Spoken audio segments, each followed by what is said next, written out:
Bismillahirrahmanirrahim. Assalamualaikum warahmatullahi wabarakatuh.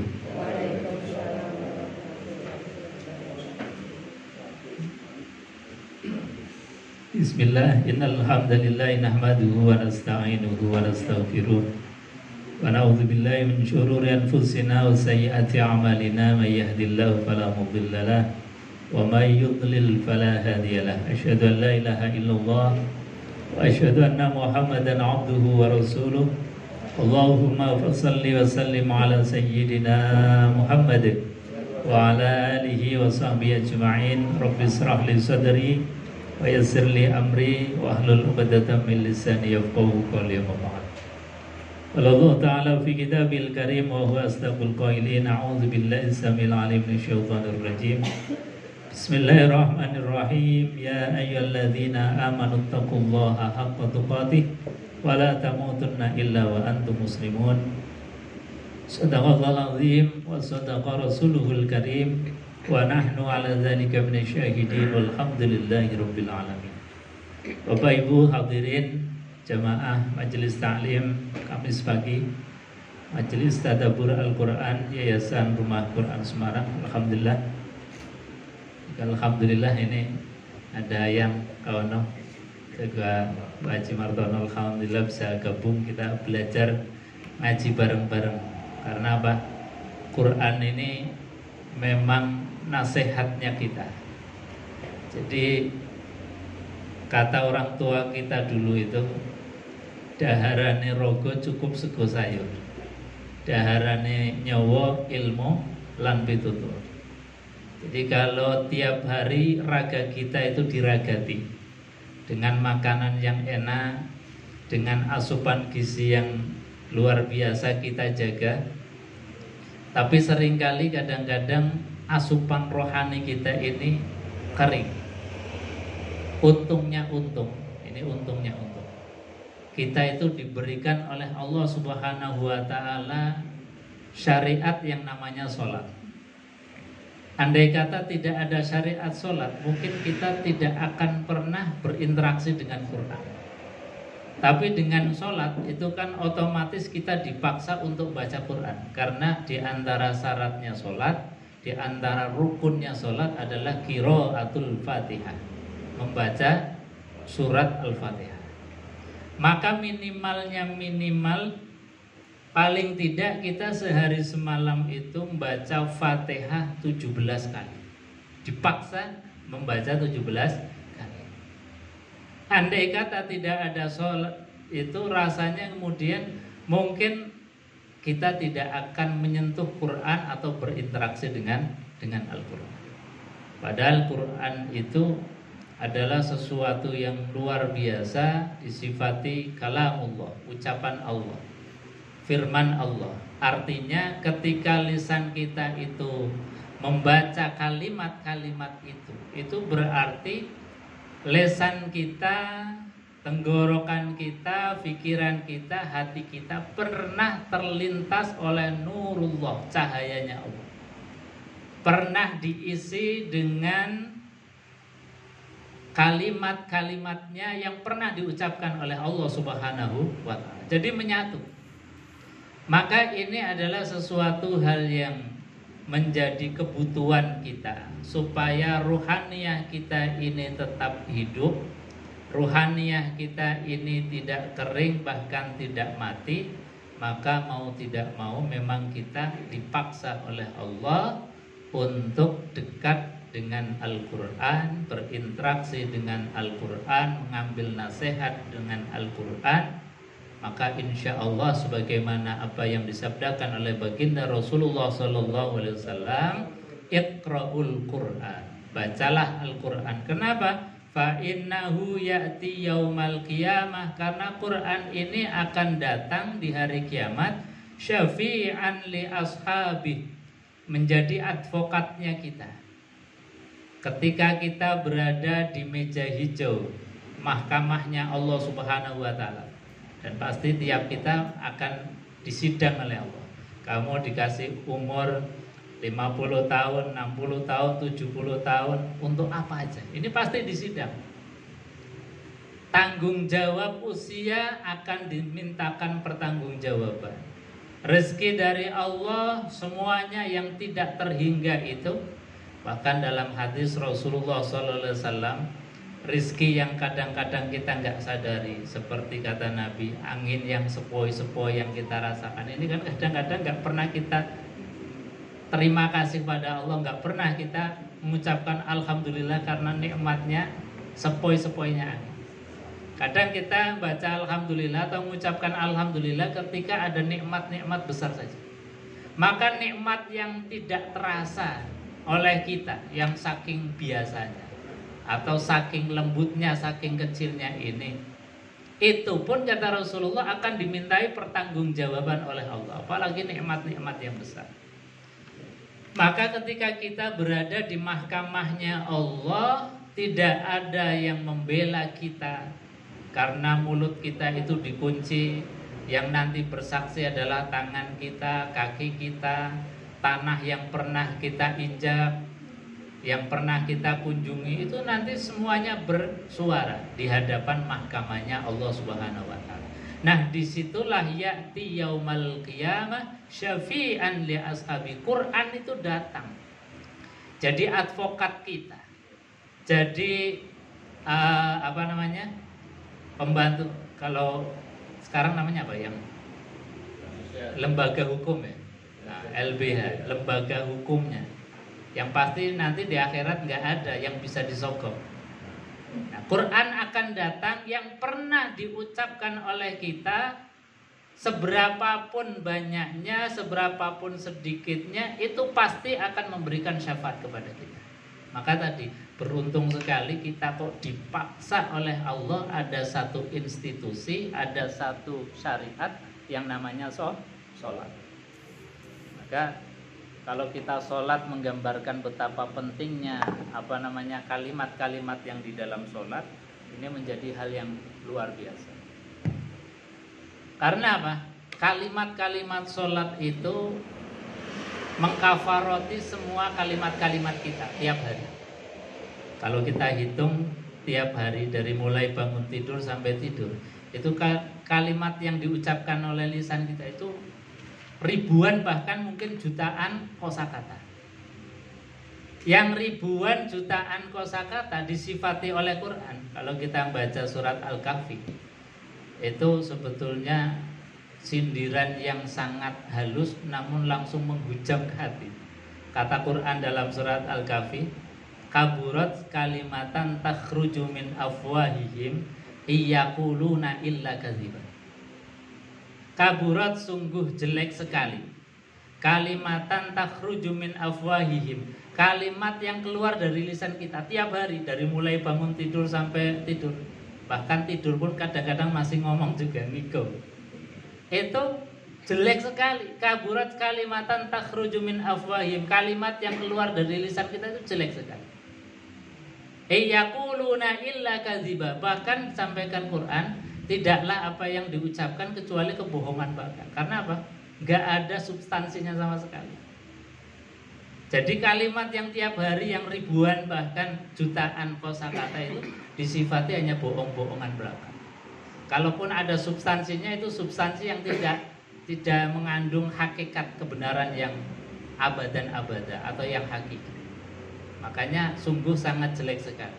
Maka supaya kalimat-kalimat yang tiap hari kita ucapkan yang jelek itu tertutupi, terkafaroi, maka ada syariat namanya sholat. Jadi syariat sholat itu nutupi kalimat-kalimat kita, kalimat yang tiap hari kita ucapkan. Makanya durasi sholat itu kan rokaatnya tergantung durasi. Jadi misalnya zuhur itu kira-kira 3 jam, makanya rokaatnya ada 4, karena lumayan panjang itu. Jadi durasinya 4 jam. Jadi durasinya 3 jam dengan 4 rokaat. 3 jam dikafaroti dengan 4 rokaat tadi. Artinya kalimat-kalimat yang kita ucapkan dari zuhur sampai asar itu sudah tertutup dengan kalimat dari sholat. Nanti dari asar sampai maghrib juga terkafaroti lagi. Karena dari asar sampai maghrib itu ya kira-kira 3 jam. Dikafaroti dengan 4 rakaat. Maghrib sampai isya itu kan waktunya pendek, makanya cukup dengan 3 rakaat. Isya sampai subuh itu waktunya panjang, makanya 4 rakaat plus ditambah banyak sholat sunnah. Ada qiyamul lail. Supaya apa? Supaya tadi kalimat-kalimat yang disifati kaburat kalimatan takhruju min afwahihim itu langsung dihapus dengan kalimat yang ada di dalam sholat. Kemudian dari subuh sampai zuhur memang waktunya panjang tidak ada, tapi di situ ada pos-pos sunnah. Ada mulai dari sholat isyraq. Sholat isyraq itu ketika kita subuh belum pergi kemana-mana, terus terbitnya matahari agak naik sedikit, itu namanya sholat isyraq atau syuruk. Terus nanti dari situ ada sholat duha yang banyak rakaatnya, bisa sampai 8, 12. Ini artinya apa? Itu mengkafaroti waktu rentang yang lumayan panjang. Maka kalimat-kalimat sholat yang bisa mengkafaroti, menutup itu semua, itu kalau kita hayati, ya Allah, alhamdulillah Engkau telah memberikan satu syariat sholat yang meskipun kadang kita juga masih ada berat, tapi ini dipaksa oleh Allah untuk mengkafaroti. Sebab apa? Kata Allah di dalam Al-Quranul Karim, wa'at bi'is sayyi'atal hasanah, ikutilah setiap kejelekan itu dengan kebaikan. Jadi lekas ditutup. Ini barokahnya kita diberikan oleh Allah syariat sholat. Karena dari sholat itu dari awal sampai akhir kalimatnya hanya pujian kepada Allah. Disifati sebagai kalimatan thayyibah, kalimat yang baik, atau kalimatan baqiyah, kalimat keabadian. Ini sebuah kalimat yang luar biasa. Kalau kita sholat tahu filosofi makna dan kandungannya, saya kira sholat kita ini akan menjadi sholat yang betul-betul istirahat kita. Istirahat itu artinya jiwa menjadi tenang. Maka Nabi SAW menjadikan sholat itu betul-betul istirahat. Makanya ketika Nabi dalam keadaan galau, banyak pikiran, arihni ya Bilal, arihni ya Bilal. Wahai Bilal, istirahatkanlah aku. Maksudnya cepat-cepat pendang sholat, cepat-cepat diazani supaya cepat sholat. Karena apa? Sholat itu istirahat batiniah yang sempurna. Jadi istirahat rohani kita yang sempurna itu adalah sholat. Sholat yang tentu tadi penuh dengan penghayatan filosofinya dari awal sampai akhir, tahu tujuannya, tahu zat yang dituju, yaitu Allah Subhanahu wa ta'ala. Bapak Ibu hadirin jamaah yang dimuliakan Allah Subhanahu wa ta'ala. Kita lanjutkan kajian tafsir Al-Qur'anul Karim, masih pada surat Al-Baqarah. Kemarin ayat 98 ya. Ya. Kita sekarang 99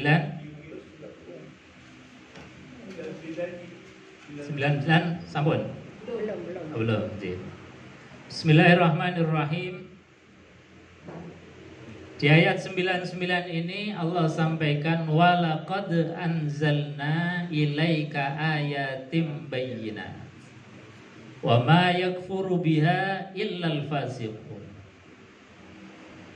Di sini Allah mengawali ayat yang ke-99 ini dengan kalimat taukid penguat. Bahkan penguatnya bukan hanya satu, tapi dua. Ada lam taukid dan juga ada qad. Sudah ada lam itu juga penguat, qad itu juga penguat. Artinya apa?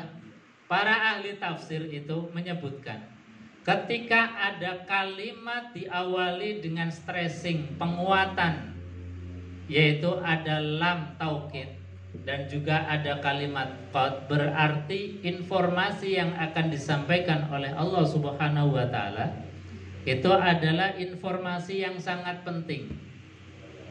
Juga bisa diartikan informasi yang disampaikan oleh Allah ini adalah informasi yang sering didustakan oleh orang, sehingga sampai-sampai Allah itu kemudian memberikan stressing tersendiri, penekanan, walaqad, dan sungguh-sungguh, benar-benar. Di situ ada dua penekanan, ada lam, ada qad, dan sungguh, benar-benar, anzalna ilaika, aku telah menurunkan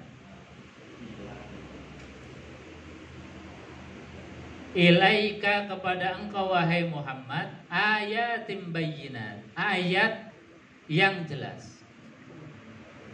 Jadi di sini Allah sampaikan anzalna, kami turunkan. Ini bukan berarti Tuhan itu banyak. Jadi sekali lagi, kadang-kadang ayat-ayat yang semacam ini dijadikan alasan orientalis bahwa itu Islam, Quran saja mengatakan bahwa anzalna ilaika, kami menurunkan, berarti Tuhan itu banyak jamak. Buktinya mengatakan kami. Maka perlu dijelaskan oleh para ahli bahasa. Makna kami di dalam ayat ini atau ayat-ayat yang lain yang berkaitan dengan Allah Subhanahu wa taala. Itu biasanya ayat-ayat yang ada hubungannya dengan makhluk. Seperti tadi, anzalna, kami turunkan, ilaika, kepada engkau wahai Muhammad. Ketika Quran itu turun, itu prosesnya kan tidak langsung dari Allah langsung kepada Nabi Muhammad, tapi ada proses-proses yang menghantarkan dari Allah, kemudian disampaikan kepada malaikat Jibril, dari malaikat Jibril kemudian sampai kepada Nabiullah Muhammad. Nah, disinilah kemudian dibahasakan sebagai kami. Termasuk dari Nabi Muhammad SAW ke kita pun banyak proses yang terjadi. Dari Nabi Muhammad kepada sahabat, sahabat kepada tabi'in, tabi'in kepada tabi'in, sampai kepada guru-guru kita, sampai kepada kita, sehingga kita kenal dengan Al-Quranul Karim. Ini bahasa Allah ketika membahasakan kami. Seperti misalnya inna khalaqnakum, sesungguhnya kami menciptakan kalian semua. Bukan berarti Allah itu banyak yang menciptakan kita, tidak. Tapi proses adanya kita yang diciptakan oleh Allah itu mempunyai proses yang panjang melalui makhluk. Kita ada orang tua, bapak ibu kita, ada mbah-mbah kita, sampai dengan Nabiullah Adam alaihissalatu wassalam. Ini yang dimaksud dengan anzalna ilaika, kami turunkan ilaika kepada engkau wahai Muhammad ayatim bayyinat, ayat yang sangat jelas. Jadi ini juga kata kunci yang diturunkan kepada Nabi Muhammad itu ayatim bayyinat, ayat yang sangat jelas. Bahkan saking jelasnya itu disebutkan di dalam surat Al-Baqarah ayat awal itu zalikal kitabula raiba fi. Saking jelasnya Quran itu, la raiba fi, la raiba, tidak ada potensi keraguan sedikit pun. Jadi pemilihan satu diksi kata yang diambil Quran ini juga luar biasa. Raib itu adalah bukan sekedar ragu, tapi potensi keraguan. Kalau ragu itu namanya syak, ya. Jadi kalau ragu itu syak, tapi kalau potensi keraguan itu namanya raib. Jadi raib saja nggak ada, potensi untuk ragu atau diragukan saja tidak ada, apalagi keraguan. Makanya disifati Quran itu adalah ayatim bayyinah, ayat yang sangat jelas, cetha welo-welo, dari orang yang biasa sampai dengan orang yang punya intelektual tinggi itu bisa memahami Quran dengan mudah. Jadi Quran itu enggak pilih-pilih. Yang misalnya kayak kita ini orang awam biasa pun bisa memahami Quran. Nyatanya Umar bin Khattab itu sebelum masuk Islam itu kan seorang preman yang luar biasa. isine mung gelut karo membunuh orang. Jadi tukang onar, bikin onar. Itu saja ketika sekali mendengar Quran langsung paham. Artinya apa? Sentuhan-sentuhan Quran itu tidak memilih-milih. Oh ini orang cerdas, oh ini orang yang pintar, oh ini orang yang sekolah. Enggak. Orang yang utun pun, orang yang sangat lugu, enggak sekolah sama sekali, ketika mendengar Quran atau membaca Quran ini potensi pahamnya sangat besar. Karena apa? Karena memang Allah sudah mendeklar langsung bahwasanya walaqad yassarnal Qur'ana lizikri. Walaqad ini juga Allah sampaikan dengan lam dan qad, kalimat penguat. Dan benar-benar sungguh-sungguh yassarnal Qur'an, kami telah mudahkan Al-Quran. Jadi betul-betul Quran itu adalah sesuatu pelajaran yang sangat mudah. Makanya ketika kita misalnya sudah berusia mau belajar Quran, itu kalau punya kesungguhan insya Allah mudah. Dan lisan kita untuk mengucapkannya pun mudah. Ini karena apa? Allah sudah memberikan kemudahan. Walaqad yassarnal Qur'an lizikri, untuk dipelajari, untuk kemudian ditadaburi. Fahal mim mudzakir. Kemudian Allah sampaikan, siapa? Monggo silahkan yang mau mengambil iktibar dari Al-Qur'anul Karim. Aku mudahkan, kata Allah. Ini makanya alhamdulillah setiap Kamis ini kita sedikit demi sedikit, walaupun satu ayat mudah-mudahan sampai khatam. Nggak tahu yang khatam duluan siapa. Apakah kita Qur'annya khatam atau kitanya yang khatam duluan. Tapi mudah-mudahan sebelum kita dihatamkan oleh Allah, ngajinya khatam dulu. Amin Allahumma amin. Bapak Ibu hadirin jamaah yang dimuliakan Allah. Jadi Quran disifati ayatim bayyinah, ayat yang sangat jelas. Logikanya gampang, mudah, dan masuk akal.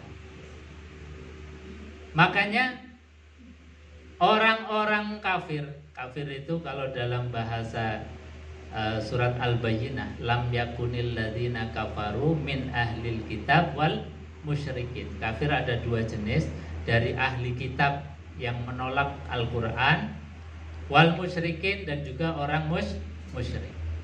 Lam yakun, mereka tidak akan tercabut dari logika pemikirannya hatta ta'tiyahumul bayyinah, sampai datang kepada mereka al-bayyinah. Apa itu al-bayyinah? Ya Quran ini. Al-bayyinah itu adalah rasulun minallah yatslu suhufam mutahharah, rasul yang membacakan kitab suhuf yang suci, yaitu Al-Quranul Karim. Kenapa Quran itu bisa mencerabut pola pikir mereka yang bertahun-tahun sudah mereka itu ada di dalam mindset pemikiran. Seperti orang-orang kafir Quraisy itu kan mindset pemikiran menganggap bahwa Tuhan itu harus banyak. Itu kan sudah ratusan tahun, bahkan mungkin ribuan tahun sudah punya pemahaman yang sangat mendarah daging bahwa Tuhan itu harus banyak.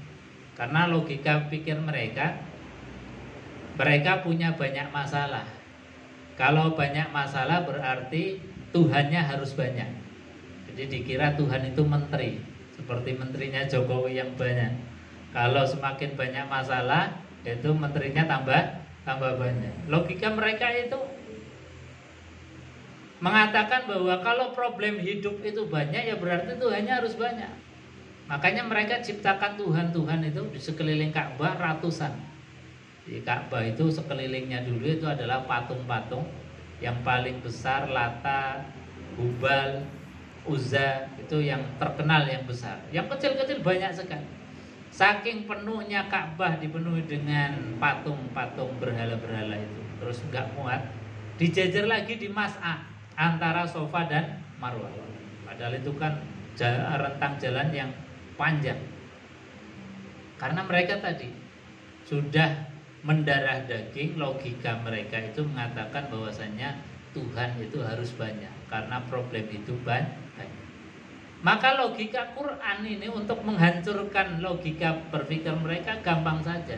Kata Allah, daraballahu masalan rajulan fihi syuraka wa rajulan salama lirajulin hal yastawiyani masalah. Ini Allah berikan satu gambaran perimbangan logika yang gampang sekali. Orang nggak sekolah saja insya Allah bisa mudah untuk cerna. Kata Allah, daraballah, Allah kasih perumpamaan. Rajulan fihi syuraka mutasakisun. Ada orang yang punya banyak tuan, majikan, bos. Yang bos itu mutasyakisun, yang karepe dewi-dewi, punya karep banyak, saling bertentangan. Ini pasti yang jadi karyawan, jadi babu, jadi tenaga kerja pasti bingung. Ini mau ngikut yang mana? Ngikut yang A nanti yang B cemburu. Kalau ngikut sini nanti yang sana nggak enak. Kalau ngikut sana wong yang bayar sana yang banyak. Nah, jadinya bingung. Pun ketika ada larangannya juga beda-beda. Dibandingkan dengan warajulun salama lirajulin, seorang yang punya satu tuan, majikan, bos. Yang majikan bosnya itu orangnya enak banget. Kalau perintah nggak pernah memberatkan. Hadiahnya sering diberikan kepada dia. Kemudian perhatiannya semuanya dicukupi. Maka tentu tidak ada kata lain, orang yang logikanya waras, sehat, itu pasti akan mengatakan enak punya majikan, punya tuan, punya bos satu yang enak. Makanya Allah tanyakan, hal yastawiyani masalah, kira-kira sama enggak punya Tuhan yang banyak dengan punya Tuhan yang satu? Ini Allah nanya tapi enggak dikasih jawabannya. Karena apa? Karena kita sudah dibekali pikiran yang dengan pikiran yang sehat pasti akan menjawab enak punya Tuhan yang satu, yang Tuhannya itu Rahman Rahim, perintahnya itu la yukallifullahu nafsan illa usaha, tidak pernah memberatkan, kemudian larangannya juga gampang. Bahkan setiap kali kita ketemu dengan kesusahan langsung dibuka pintu kemudahan. Inna ma'al usri yusra, fa inna ma'al usri yusra. Itulah Allah Subhanahu wa ta'ala. Jadi ini yang disebut sebagai al-bayyinah, logika yang waras, logika yang sehat, yang tidak bisa dibantahkan dengan cara pandang logika apapun. Ini yang disebut tadi al-bayyinah. Makanya orang-orang kafir tidak akan bisa tercerabut dari pemahaman keyakinannya kecuali telah datang Rasulun minallah yatslu suhufan mutahharah, Rasul yang membacakan kitab-kitab al-mutahharah yang suci. Inilah Al-Quran yang dibawa oleh Rasulullah Sallallahu Alaihi Wasallam. Wa ma yakfuru biha illal fasiqun. Dan tidaklah yakfuru biha, yang mengkufuri. Mengkufuri artinya orang yang ada sekatnya dengan Quran. Ketika ada orang kok punya jarak dengan Quran, jaraknya itu disebabkan karena kesengajaan atau tidak dengan sengaja. Kesengajaan itu artinya ya Quran ada, tapi kita mencoba untuk menutup diri. Itu namanya wa ma yakfuru biha. Illal fasikun, tidaklah yang menutup diri dari Al-Quran itu illal fasikun, kecuali dia fasik. Fasik itu artinya ada kerusakan dari mindset dan hati. Jadi kerusakan fikir, kerusakan hati itu namanya fasik. Kalau orang itu sudah hatinya itu rusak, pikirannya rusak sehingga tidak bisa membedakan mana yang benar mana yang salah, itu namanya fasik, rusak. Kenapa rusak? Karena potensi yang Allah sudah berikan kepada kita itu kita tidak jaga dengan betul. Yaitu apa? Ada fuad, hati ini. Hati ini kan sebetulnya potensi, makanya ada hati nurani. Sebetulnya orang itu kalau mengandalkan hati nurani saja, misalnya nggak ada Quran ya, andai kata tidak ada Quran, tapi menggunakan hati nurani dan logika yang fitrah, logika yang sahihah, bersih itu, insya Allah ketemu dengan Tuhan. Artinya paham dan kenal dengan Tuhan. Nyatanya dulu para filosof ketika belum dipandu oleh kitab-kitab suci, para filosof kan juga mengakui bahwa dunia ini ada, pasti ada yang membuat, pasti ada sesuatu yang super power. Nah ini kan artinya kenal dengan Tuhan. Meskipun mereka di dalam memanggil Tuhan itu mungkin masih salah-salah. Ada yang mengatakan kausa prima, ada yang mengatakan sebab yang utama, ada yang mengatakan asbabul asbab. Jadi sebab daripada sebab adanya dunia ini. Ini karena mereka belum dikenalkan oleh Allah. Maka untungnya kita selaku umat Rasulullah diberikan Quran, Allah sendiri yang datang kepada kita mengenalkan diri. Makanya Allah sampaikan qul huwallahu ahad, Allahus samad. Langsung Allah mengenalkan. Qul, katakanlah wahai Muhammad, Allahu ahad, Allah itu satu, Allahus samad, Allah tempat gantungnya kita. Jadi Tuhan itu namanya Allah. Kita tahu karena apa? Karena Allah mengenalkan diri langsung kepada. Jadi Bapak Ibu hadirin jemaah yang dimuliakan Allah, orang yang ada sekat dengan Quran itu artinya hatinya lagi rusak, pikirannya lagi rusak. Maka supaya tidak ada kerusakan hati dan kerusakan pikir, itu terus-menerus dibenahi. Makanya ngaji kita ini sebetulnya general check up terhadap hati dan pikiran. Ini penting sekali. Karena kalau hati dibiarkan terus, itu rasanya ya happy-happy saja. Enggak mengerti mana bedanya baik, mana bedanya buruk, mana yang salah, mana yang benar. Karena apa? Tidak punya untuk cara membedakan. Hatinya ini karena ada penyakit. Nah, penyakit ini yang di awal-awal dulu kajian sudah kita pelajari bahwa kenapa orang-orang kafir itu kemudian mendustakan Quran, ya karena hatinya itu fi qulubihim maradun fazadahumullahu maradun. Karena hatinya ada penyakit. Kalau nggak lekas ditambani, diobati, fazadahumullahu maradun, maka terus menerus ditambah. Sakitnya numpuk terus. Sehingga apa? Karatnya itu semakin tebal. Karatnya semakin numpuk, susah untuk diobati. Bahkan membrannya ini kalau karat itu sudah saking tebalnya, itu sudah nggak bisa lagi menerima getaran-getaran ilahi yang sangat lembut. Jadi kecuali ditutup dulu baru bergetar itu hati. Kalau belum ditutup itu nggak ada getar sama sekali. Makanya seringkali kita kan ditutup oleh Allah, dikasih sakit baru sadar, astagfirullah ya Allah, kok sakit rasanya ini. Itu ditutup dulu baru getar hati. Padahal harusnya tanpa sakit sudah ada getaran ilahiyah. Nah kenapa hati ini nggak ada resonansinya? Karena tadi sudah banyak karatnya.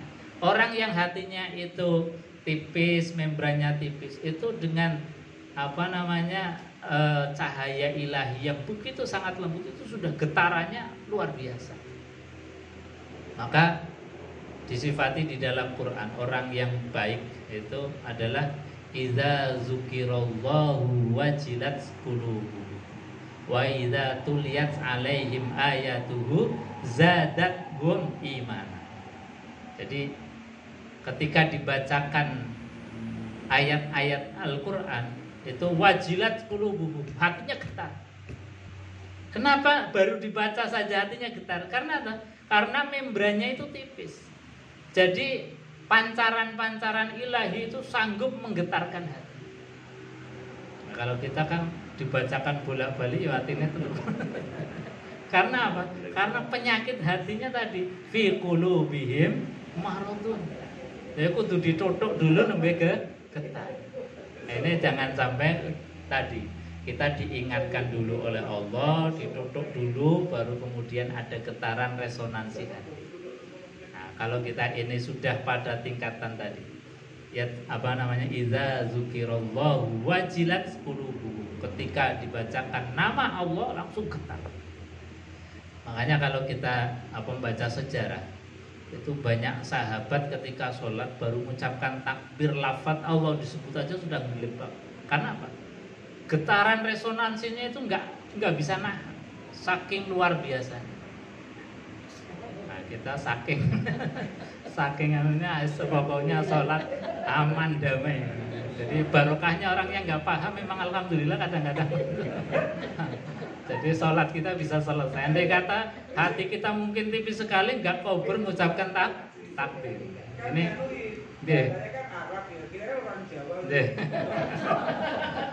Jadi tadi barokahnya orang yang paham, nggak paham itu kadang-kadang jadi damai.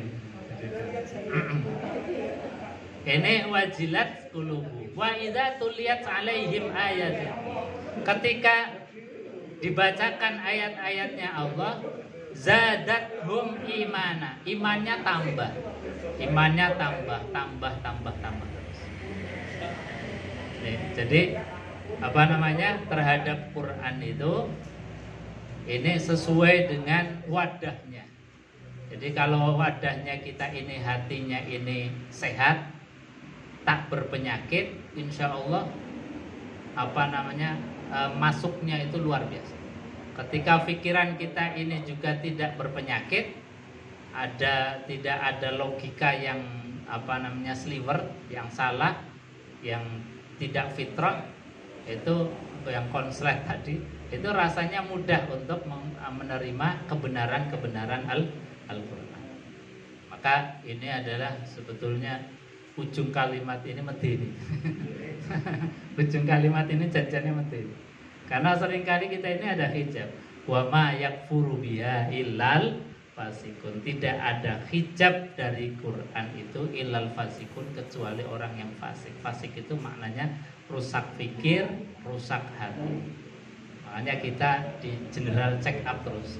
Jangan yang di general check up itu fisik kita aja, baru titik-titik batuk sudah langsung ke dokter. Tapi ketika hatinya ini sakit, dibiarkan. Padahal kata Imam Zaini Dahlan dalam kitabnya itu beliau mengatakan bahwasanya min aqzamil masoib, termasuk musibah yang terdahsyat itu ketika hati sudah mulai berpenyakit sehingga seperti sholatnya ini kemudian tidak diperhatikan. At-tahawunu bis sholat. Jadi menyepelekan sholat sampai-sampai kemudian sholatnya sudah di luar dari waktu yang sudah ditetapkan oleh Allah. Itu sudah termasuk min a'zamil masoib, musibah terdahsyat. Tidak ada yang mengalai lagi. Bahkan corona yang kemarin 2 tahun itu nggak ada apa-apanya. Bahkan tsunami yang ratusan ribu menjadi korban itu nggak ada apa-apanya, itu musibah-musibah dunia saja. Tapi ketika seorang ini kemudian tidak punya kepedulian terhadap sholatnya, itu musibah terdahsyat. Kenapa terdahsyat? Karena satu, sifatnya laten. Laten itu artinya yang terjangkiti virus itu nggak nyadar kalau dia sedang terkena musibah. Jadi orangnya masih guyan-guyu, masih merokok, ngopi.